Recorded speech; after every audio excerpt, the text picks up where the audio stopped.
Hello everyone. Today we will be starting with our second chapter of Business Studies, Class 12, Principles of Management. The topics we are going to cover in this chapter are: the first is meaning of principles of management, second is characteristics of principles of management, then we understand the significance or importance of principles of management, then we'll try to understand Fayol's principles of management, and then scientific management by F.W. Taylor, and later in the end we'll be comparing both Fayol and Taylor. Let us understand the concept of management principles.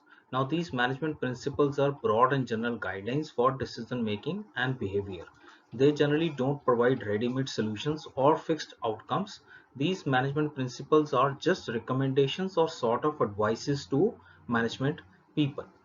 So, for example, while deciding about a promotion of an employee, management may consider seniority as a criteria to promote an employee. Whereas in some other organization, management may consider merit or competency as the criteria for promotion. Now, what do you understand with this example?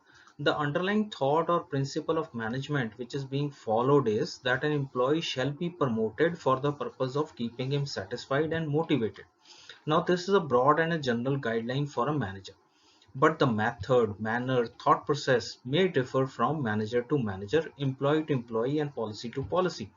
Hence, management principles just give general direction for taking certain decisions, but not fixed outcomes. This is further for the reason that human mind and behavior is involved, which will be different. Now, let us understand how these management principles are derived. Management principles have not been developed overnight. There has been a thorough procedure which has been followed over the period, and they have been developed by management experts. A lot of problems were faced, efforts were made to solve them, research was done, and then the solutions were found for these problems, which ultimately became management principles. So we understand that management principles has been derived on the basis of deep observation and after study of the problem. Researchers observe the problem in different situations, conduct a thorough analysis of its causes, magnitude, consequences, and available solutions. Then the second is on the basis of experimental studies. The solution, decision, or statement is then tested, experimented in various situations, organizations on different set of employees. If the results are favorable, then the statement is given the name of the principle and ultimately a principle is derived. So we understand that management principles have been derived on the basis of deep observation and on the basis of experimental studies. Now these become the key words for us whenever a question is asked that how management principles have been derived. So we reply that on the basis of deep observation, study of the problem, and on the basis of experimental studies. Let us understand the nature or features or characteristics of principles of management. The first is universal application or pervasive in nature. Now, what do you understand by this feature of management principles? The principles of management are universal in nature. They can be applied to all types of organizations, irrespective of their size and nature. The principles are universal in the sense that they can be applied in different managerial situations. The second feature or characteristic is general guidelines. Management principles are general guidelines and are not issue specific. The applicability of management principles depends on conditions and nature of organization. A management principle gives guideline to solve the problems. The next feature or characteristic is formed by practice and experiment. Definitely, management principles were not formulated overnight and are a result of continuous observation and experimentation. All the principles of management have been developed over a period of time. The next is flexibility or dynamic nature. Management principles are dynamic and can be applied differently under different conditions. These principles can be modified by the managers depending upon the situations. Principles of management are not rigid in nature and can be changed according to the condition of the organization. The next is behavioral in nature. Now, management is a social science and it revolves around human behavior. Principles are formed to guide and influence human behavior. Human behavior is not static in nature and hence the principles of management cannot be applied directly. Application of the principle needs modification according to the human behavior. The next feature is that management principles are based on cause and effect relationship. Management principles are based on cause and effect, which means these principles tells us the effect of a particular principle when applied to a particular situation. The application of principle has to be changed according to the nature and size of the business organization. The next feature is contingent. Management principles are dependent upon the situations prevailing in the organization. The application of principle has to be changed according to the nature and size of the organization. So we understand various features of principles of management. The next topic of our discussion is need or significance of principles of management. The first point is providing managers with useful insight into reality. Now, what do you mean by this? Management principles act as guidelines for the managers because they provide the required knowledge and understanding to the managers. These principles help the managers analyze different situations and apply their knowledge according to the need. Managers learn from their past mistakes and accordingly take decisions. So definitely principles of management help managers in taking right decision at right time. Second is optimum utilization of resources. Management principles help in the optimum utilization of resources in an organization. This means that all the physical and human resources in an organization are put to use in such a way that maximum benefits are derived at lower cost. Scientific decisions. Management principles are based on detailed assessment and logical approach to a given situation. These principles are unbiased, hence these principles provide a logical and scientific approach to decision making for different managerial situations. So these scientific decisions enable the managers to approach various problems systematically and scientifically. Meeting requirement of changing environment. Every manager has to make changes in the organization according to the changes taking place in the business environment. Management principles help the managers in implementing the changes in the organization according to the situation. The next point is effective administration. Management principles help in effective administration in the organization. The principles ensure that proper administrative policies are in place for the smooth functioning of the business organization. So hence these principles act as guidelines for the top management to frame various administrative policies to have systematic working in the organization. Next is fulfilling social responsibilities. All business organizations are part of the society and they have to fulfill their responsibilities towards the society. Management principles help the organization fulfill its responsibilities towards the society. Also, principles of management ensure fair treatment and justice towards the workers and employees of the business organization. Management training, education, and research. Management principles act as a base for doing research and development in the field of management. These principles are the basis on which managers develop their understanding and take decisions. Various management institutes are set up across the country which enable the aspirants to undertake management courses. There are a number of professional courses available for the students to learn and understand the application of these principles. So therefore, these principles provide knowledge to perform research work and generate new ideas, imagination, and base for research and development. So please note that principles of management are at the core of management theories. They act as base for management education and training. Let us move on to introduction of Henry Fayol, who is popularly known as father of management. Henry Fayol was born in France year 1841. He graduated in year 1860 as mining engineer. In 1892, he was working as junior executive in French mining engineering company. Thereafter, he was promoted as general manager of the company. In 1898, he was appointed as chief executive of the company. He turned the losing company into a flourishing organization. After retirement in year 1916, he devoted himself in writing principles and practice of management. Fayol developed theories and principles of management which are universally accepted. He was pioneer in formal education of management. Fayol's principles of management meet the requirements of modern management. As such, he is rightly accepted as father of general management. So the biggest contribution of Henry Fayol in the field of management was that he gave us 14 principles of management, namely division of work, authority and responsibility, discipline, unity of command, unity of direction, subordination of individual interest to general interest, remuneration of personnel, centralization and decentralization, scalar chain, principle of order, principle of equity, stability of tenure, initiative, and esprit de corps. Now let us understand these principles of management one by one. The first principle is division of work. According to this principle, the whole work must be divided into small tasks instead of assigning whole work to one person. Work should be divided among individuals and groups to ensure that attention is focused on important aspects of the task.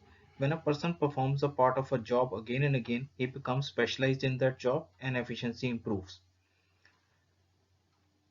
So therefore, division of work leads to specialization, which in turn leads to efficiency, productivity, and profitability. So positive impacts of this principle are specialization, improved efficiency, minimization of wastage. And the consequences of violation of this principle are overburden on a single employee, conflicting situations, lack of efficiency, no specialization, chances of duplication of work. The second principle is authority and responsibility. Authority is the right to give orders and get them obeyed. Responsibility involves being accountable. Authority and responsibility are closely related. Principle of authority and responsibility states that these two must go hand in hand. It means that proper authority should be delegated to meet the responsibilities. This is an important principle of management because if adequate authority is not delegated to the employees, they cannot discharge their duties with efficiency. So there must be a balance of parity between the authority and responsibility. The positive effects of this principle are no misuse of authority. It helps in meeting responsibilities without any delay. And the consequences of not being followed is there is delay in work due to less authority, misuse of authority due to excess of authority, overburden with work due to excess responsibility. The next principle is discipline. It refers to following the code of conduct, rules and regulations of employment agreement. So clear and fair agreement between the superior and subordinate shall be there. Meeting commitment at all levels, judicious application of penalties are all part of principle of discipline. Now, what are the positive effects of discipline is systematic working is there and it improves efficiency of employees. And if it is not followed, then there is disorder, chaos, confusion, wastage of resources, and there is delay in work due to absence of rules and regulations. The next principle is unity of command. This is also a very important principle from the work perspective, that according to this principle an employee should receive orders from one boss only. So which means workers should receive orders from only one manager. If there are many superiors giving orders to the same employee, he will not be able to decide as to which order is to be given priority. If more than one boss will instruct an individual, he will certainly get confused about his responsibility and will not be able to perform even a single activity. Violation of this principle leads to reduction in efficiency of subordinates, overlapping of orders, instructions, and creates confusion for the subordinates. And the positive effects of these principles are prevents dual subordination, easy to fix responsibility of an individual, there is no confusion and there is no ego clash. The next principle we'll discuss is unity of direction. Now this principle states that there has to be one unit, which means one plan. This principle states that all the employees having same objective must be directed towards the achievement of the common goal and thus must have one head and one plan. The application of this principle helps in establishing coordination and uniformity in the activities as well in the organization. The positive effect of this principle is there is achievement of organization goals, efforts get unified in one direction, and if it is not followed, the consequences are there is lack of coordination, there is difficulty in achieving organization goals, there is wastage of resources and efforts by working in different directions.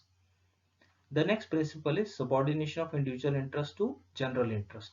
Now, in this principle, it has been stated that interest of organization must supersede the interest of employees. All decisions by managerial personnel or other employees shall be taken by giving priority to organizational interest and not personal interest. Now, the positive effect of this principle is achievement of organization goals is easier. coordination between individual and organization goal is possible. But if it is not followed, then there is no achievement of organizational goals. Even employees will also suffer in long run. The next principle we are going to discuss is remuneration of persons. Employees in the organization must be paid fairly or adequately to give them maximum satisfaction. It should be within the paying capacity of company. The remuneration system must be such that it provides for fair remuneration to the employees, motivates them to perform better, and raise their standard of living. If employees are not paid properly, they will not do their work with dedication and honesty. The positive effects of this principle are employees get motivated, devotion and commitment of employees improves. And the consequences for not following this principle are there is increase in turnover of employees, dissatisfaction and demotivation of employees. The next principle we are going to discuss is centralization and decentralization. Centralization refers to concentration of authority or power in few hands at the top level. Decentralization means evenly distribution of power at every level of management. Please note that as per FUEL, a company must not be completely centralized or decentralized, but there must be a combination of both depending upon the nature and size of the organization. Now, what are the positive benefits of following this principle? Benefits of centralization as well as decentralization is that fast decisions at operation level and strict control by top level. And if we do not follow this, then complete centralization may result in delay in decision. Complete decentralization will result in misuse of authority. Let us understand the principle of scalar chain. Scalar chain means line of authority or chain of superiors from highest to the lowest rank. FUEL insists that this chain must be followed strictly in the organization for the communication purpose. Every information must pass through every key of this chain. That is, with an example, if we want to understand that if employee E wants to contact the employee O, he has to move through the chain E, D, C, B, A, L, M, N and then O. So there has to be no breakup in this communication chain. So which means there is a positive effect of this principle is there is systematic flow of information and there is no communication gap in the organization. And if it is not followed, then there may be a communication gap and there is no clarity in authority responsibility relationship. But in case if there is an emergency, FUEL permitted a shortcut in the chain which is popularly known as gangplank and it works as a bridge. In this case, employee E can directly communicate with employee O without following the communication chain. It permits direct communication between the employees working at different positions without following the scalar chain. Hope you understand this principle of scalar chain. Let us move on to the next principle, which is principle of order. This principle states that there should be a proper order for everything. FUEL is of the view that in every organization there should be a fixed place for everything to facilitate smooth working and avoid wastage of resources, which means there has to be orderly arrangement of men and materials. There shall be a fixed place for everything so that no time and energy is wasted in search of any material or any person. Now, what are the positive effects of this principle? There is no wastage of time in search of men and material. There is smooth and systematic working of an organization. And if it is not followed, then there is wastage of time and energy in search, not able to contact the people at right time. There is delay in performing operations. There is inefficient use of resources. There is reduced operational efficiency and there is inefficient use of financial resources. Let us understand the next principle, which is principle of equity. This principle talks about kindness and justice in the behavior of managers towards workers. It will bring loyalty and devotion in the behavior of employees and they will put their best to achieve organizational goals. Managers should not discriminate on the basis of age, caste, sex, religion, etc. of employees. Equity is essential to create and maintain cordial relations between the managers and subordinates. This also refers to kind, fair and just treatment of employees.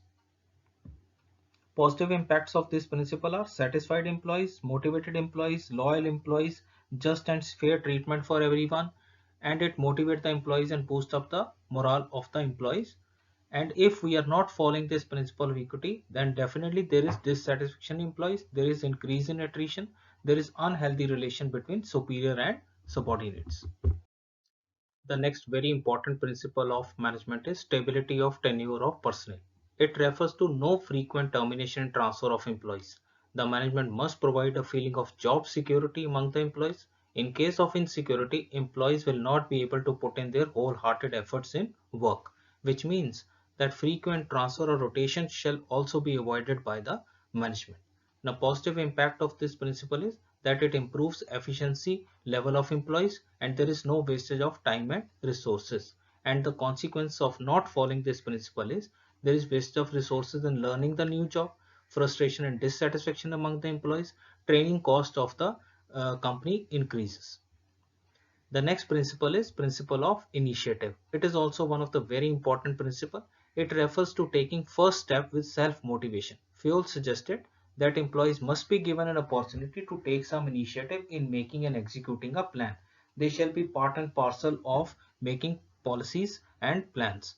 Managers must welcome the suggestions of employees before framing the plan, but initiative does not mean disobedience.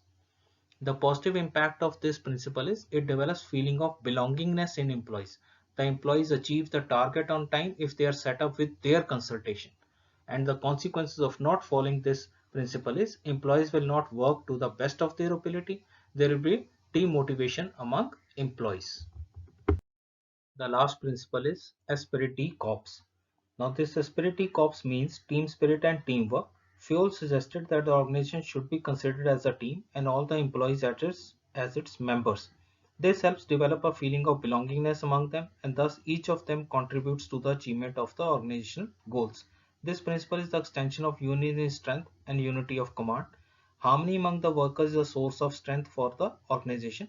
Asperity Corps creates an atmosphere of mutual trust and understanding. Managers shall replace I with we, and the positive impact of this principle is achievement of group goals, team spirit in employees, coordination in the organization, high morale of employees, and the consequences of violation of this principle is non-achievement of the organizational goals, conflicts in the organization, and no team spirit and more stress on individualism. Hope you have understood all the 14 principles of management given by Henry Fayol. Let us understand what is scientific management. The scientific management is focused on improving the efficiency of each individual in the organization. This is done by application of science to management, which means application of scientific methods like application of standard methods using standard tools, skilled staff to increase the output of the organization and reducing the costs.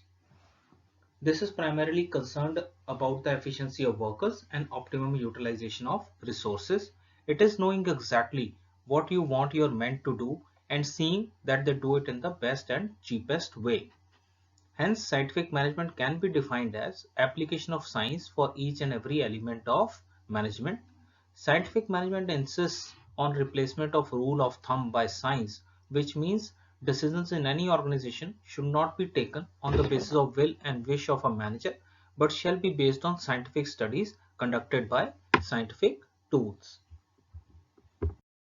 Let us now understand who gave us this theory of scientific management. It was given to us by F.W. Taylor. He is known as the father of scientific management. He was born into a wealthy family in the US in year 1856. He graduated from Stevens Institute Technology as a mechanical engineer in 1883. He is known as father of scientific management. He presented his scientific view on industrial organization and management. He emphasized on adoption of scientific methods to the problems of management. His major contributions were shop management. Here shop means a division or a specific technical setup in a factory. He also gave us piece rate system and he also gave us principles of scientific management. He formulated 4 principles of scientific management and he was primarily concerned about the efficiency and optimum utilization of resources. Let us discuss the first scientific principle of management given by Taylor: science and not the rule of thumb.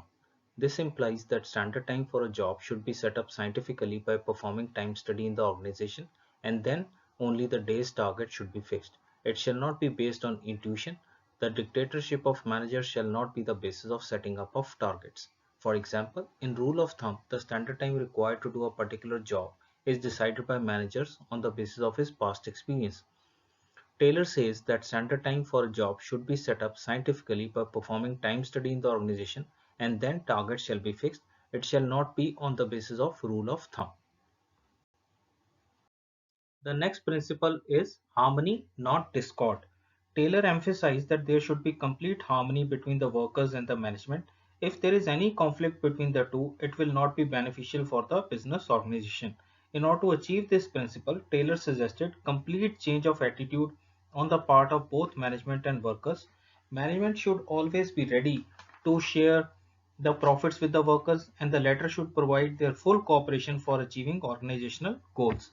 The main focus in this principle is that both management and workers should work together with a positive attitude and with mutual cooperation.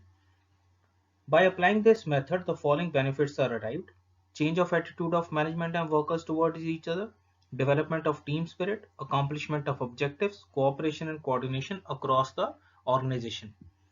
Taylor also insisted that there is need for both the groups to change their attitude for each other. He insisted mental revolution shall be there, which means complete change of attitude and outlook for each other. So for example, main objective of worker is to earn more and objective of management is to maximize the production. So instead of discord for each other's objective, workers can also earn more by producing more, which will help in maximizing production also.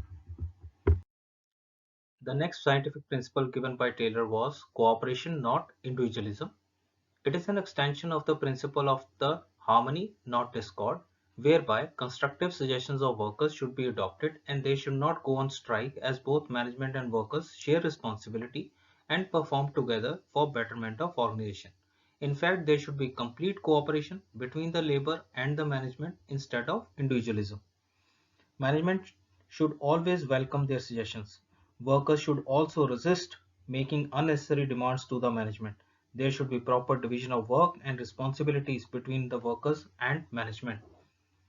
For example, management shall welcome good suggestions of employees and they should be rewarded for their suggestion. The management shall take workers in confidence before setting up the standard task for them. Then only they will give their best. Management shall ask workers about their interest before assigning work to them. By applying this principle, the following benefits are derived: mutual understanding while working, well-defined organizational structure, timely achievement of organizational goals, and no conflict. The next scientific principle is development of each and every person to his or her greatest efficiency and prosperity. This implies development of competences of all persons of an organization after their scientific selection and assigning work suited to their temperament and abilities. The workers' efficiency definitely depends upon proper training. They must be sent for training from time to time to update their knowledge. This ensures greatest efficiency and prosperity for both company and the workers. The benefits of this principle are: trained workers perform efficiently and effectively, efficiency in production is there, achievement of group goals is easier, and there is team spirit. Now let us discuss about the techniques of scientific management given by Taylor. First is functional foremanship, second is standardization and simplification of work, third is work study, which is a combination of four more studies, that is fatigue study, method study, time study, and motion study. And then there is differential piecewise system, and the fifth technique is mental revolution. Let us understand the first technique of scientific management, which is known as functional foremanship. It is a technique in which planning department and production department are separated. Taylor suggested that under each department there must be some functional experts to supervise, guide, and instruct the worker. As one foreman cannot be an expert in every aspect of work, so Taylor stressed on minimum 8 specialized professionals or functional experts to supervise and give orders to workers. This technique is extension of principle of division of labor leading to specialization. 4 experts under planning and production department are: so under the functional foremanship, we divided the factory into two departments, that is planning and production. And as per the suggestion of Taylor, there are 4 functional experts under each planning and production department, and in all there are 8 functional experts. So under the planning department, there are the 4 experts are instruction card clerk, route clerk, time and cost clerk, and disciplinarian. And under the production department, the 4 functional experts are speed boss, gang boss, repairs boss, and inspector. Now let us understand the function of each expert. Now under planning department, route clerk is responsible for fixing up the sequence of steps for mechanical or manual job. Instruction card clerk is responsible for giving general instructions to carry on the job in a specified manner. Then there is time and cost clerk, which fixes up the time for starting and completion of job, and he also prepares the cost sheet for every job. Then there is disciplinarian, whose work is to check that the job is performed in an orderly and systematic way. The four functional experts under the production or operational department are as under: gang boss, who arranges all the machines, tools, other resources required for the job; repair boss, who assures that machines and tools are kept in working conditions; then there is inspector, who keeps a check on quality control of the output; and then there is speed boss, who assures timely completion of job. The next technique of scientific management is standardization and simplification of work. Standardization refers to developing standards for every business activity or every step of business operation.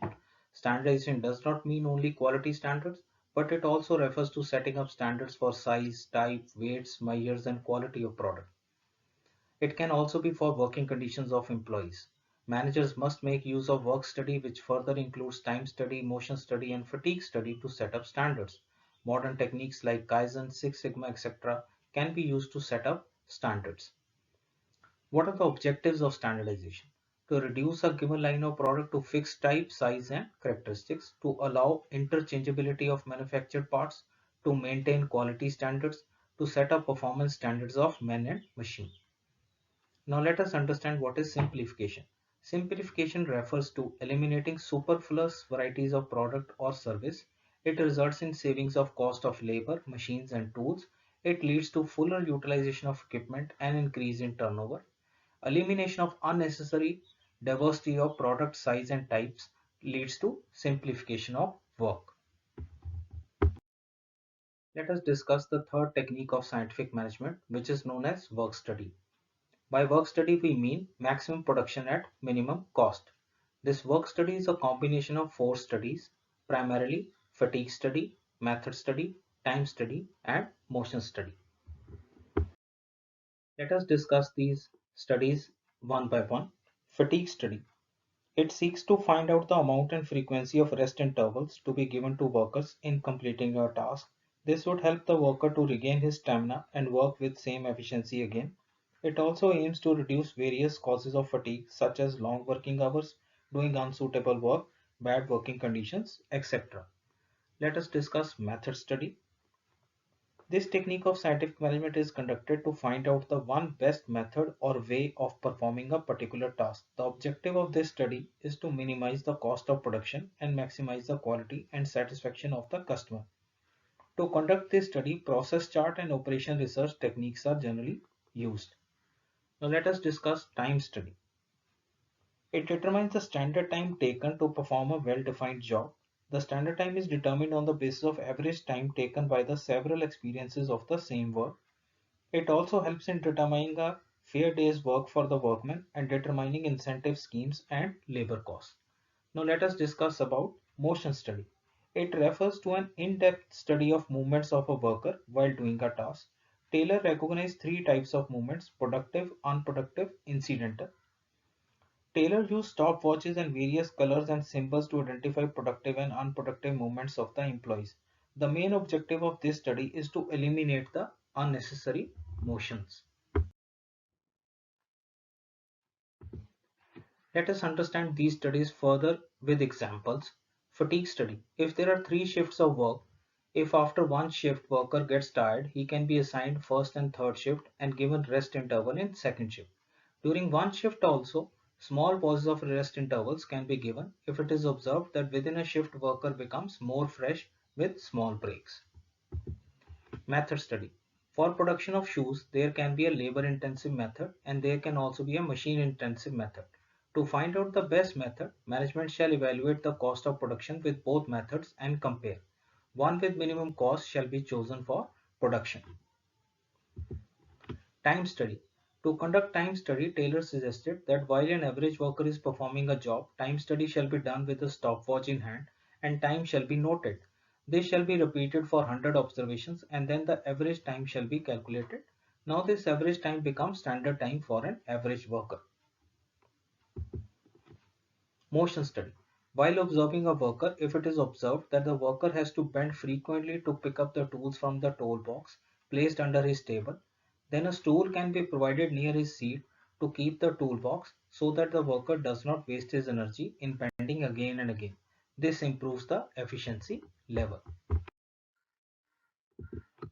The next technique of scientific management by Taylor is differential piece wage system. It emphasizes on paying different rate of wage for efficient and inefficient employees.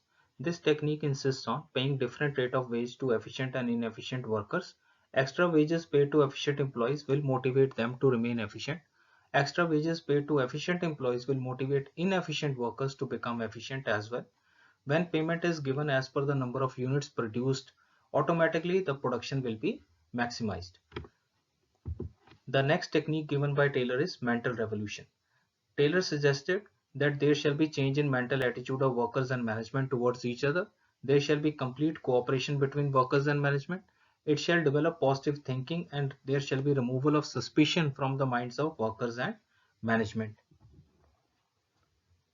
So basically, mental revolution is a change in thinking both on the part of management and workers, and success of organization depends upon this change in attitude. Let us understand differential piece-wise system with an example.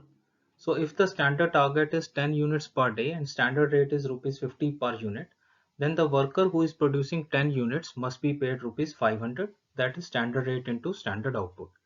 But the worker who is producing 12 units must be paid with the rate higher than the standard rate, say rupees 60 per unit.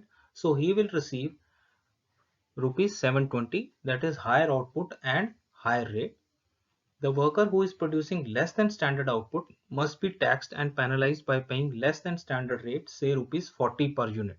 So he will receive rupees 8 into 40, that is rupees 320, which is lower output into lower rate. The difference in wages will motivate the workers to become efficient and earn more. So what are the advantages of scientific management?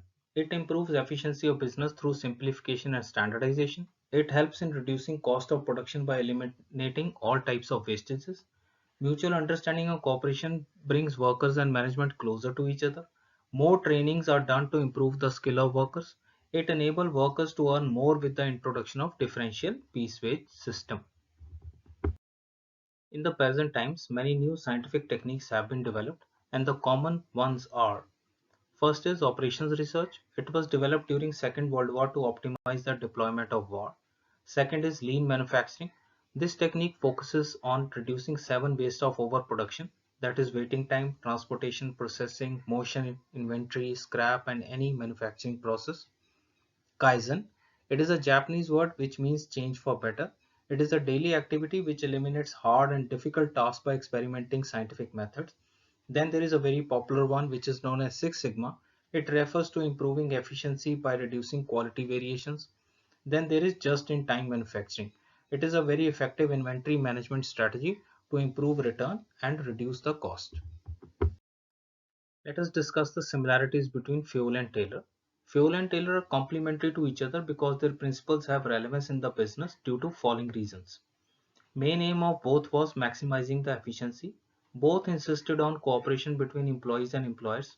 Both gave importance to organizational interest than individual interest. Both suggested division of work for specialization. Both the principles are used for research in the field of management studies. So this brings us to the end of this chapter. Please subscribe, like, share and comment. See you in the next video for the next chapter, business environment. Thank you so much for watching the video.